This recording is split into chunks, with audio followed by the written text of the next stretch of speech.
Independent గా 2014లో గెలిచిన ఆమంచి కృష్ణమోహన్ తర్వాతి కాలంలో టీడీపీలో చేరారు. ప్రభుత్వం నుంచే పనులు చేయించుకున్న ఆయన తనపై అక్రమంగా పెట్టిన కేసుల నుంచి విముక్తి కలిగించారని, తన వారిని కేసుల పేరుతో వేధిస్తున్న వైనాన్ని ఆపాలంటూ కోరినట్లు చెప్తారు.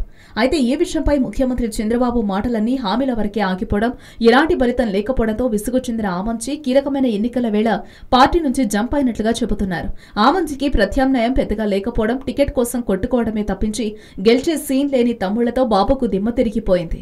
ఈ సీటు లెక్క తేల్చేందుకు బాబు చేసిన ప్రయత్నాలేవీ ఫలించలేదు సరికదా. కొత్త సమస్యలు తెర మీదకొస్తున్న పరిస్థితి. సీనియర్ నేత కరణం బలరాం ను ఒక దశలో రంగంలోకి దించారని భావించినా దాని కారణంగా లేనిపోని సమస్యలు కొని తెచ్చుకోవడమే అన్న విషయాన్ని కాస్త ఆలస్యంగా గుర్తించిన బాబు ఆ ఆలోచనకు బ్రేక్ వేసినట్లుగా చెబుతున్నారు.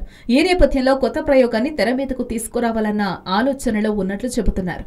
బాపట్ల ఎంపీగా వ్యవహరిస్తున్న శ్రీరామ్ మాల్యాద్రిని అసెంబ్లీ టికెట్ ఇవ్వడం ద్వారా చీరాల చిక్కులకు చెక్ చెప్పాలన్న యోచనలో బాబు ఉన్నట్లు చెబుతున్నారు. బాపట్ల లోక్సభ నియోజకవర్గం పరిధిలోనే చీరాల అసెంబ్లీ నియోజకవర్గం ఉంటుంది. దీనికి తోడు అభివృద్ధి కార్యక్రమాల విషయంలో సంతృప్తికరంగా ఉన్నట్లుగా అందిన సమాచారంతో బాబు తన వ్యూహాన్ని మార్చుకుని బలరాంకు బదులుగా మాల్యాద్రిని బరిలోకి దించాలని భావిస్తున్నట్లు చెబుతున్నారు. చీరాలలో నెలకొన్న ప్రత్యేక పరిస్థితుల దృష్ట్యా ఆమంచిపై పోటీ చేయడానికి మాల్యాద్రిని పోటీలోకి దించేందుకు ఆయనకు పొలిటికల్ గాడ్ ఫాదర్ గా చెప్పే సుజనా చౌదరితో బాబు మాట్లాడినట్లు తెలుస్తోంది. మాల్యాద్రిని ఒప్పించే బాధ్యతను సుజనా మీద పెట్టిన బాబు చీరాల సమస్యను ఒక కొలిక్కి తెచ్చినట్లుగా భావిస్తున్నట్లు సమాచారం. అయితే మాల్యాద్రికి చీరాల అసెంబ్లీ నియోజకవర్గంలో పెద్దగా బలం లేదని, ఆయనకున్న పట్టు తక్కువేనన్న మాట వినిపిస్తోంది.